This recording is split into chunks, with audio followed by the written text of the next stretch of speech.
Kottayam is known as the land of latex. ലാറ്റക്സിന്റെ നാട് എന്നറിയപ്പെടുന്ന നാടാണ് കോട്ടയം.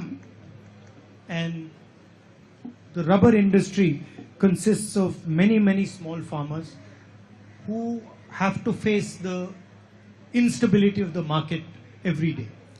റബ്ബർ കർഷകർ എന്ന് പറയുന്നത്, റബ്ബർ വ്യവസായം എന്ന് പറയുന്നത്, അതിൽ ധാരാളം ചെറുകിട കർഷകരുണ്ട്. വിപണിയിൽ ഉണ്ടാകുന്ന അനിശ്ചിതത്വങ്ങൾ ഓരോ പ്രാവശ്യവും ദിവസവും നേരിടേണ്ടി വരുന്ന ആളുകളാണ് ഈ ചെറുകിട റബ്ബർ കർഷകർ എന്ന് പറയുന്നവർ. The left front made a commitment to these farmers some years back. കുറച്ചു വർഷങ്ങൾക്ക് മുമ്പ് ഇടതുപക്ഷ മുന്നണി ഈ റബ്ബർ കർഷകരോട് അവർക്ക് ചില വാഗ്ദാനങ്ങൾ നൽകുകയുണ്ടായി.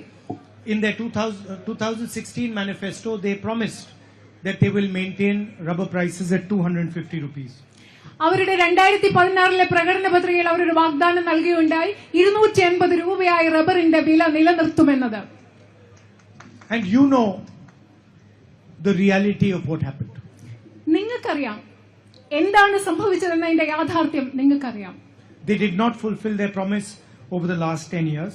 കഴിഞ്ഞ 10 വർഷങ്ങളായി അവരവരുടെ വാഗ്ദാനം പാലിച്ചിട്ടില്ല. And in 2026 they have announced a price of 200 rupees.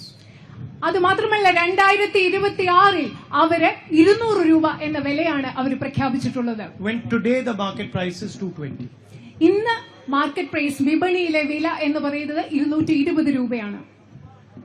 We are not in the business of making fake promises. ഞങ്ങൾ പൊള്ളയായ വാഗ്ദാനങ്ങൾ നൽകുന്നതിൽ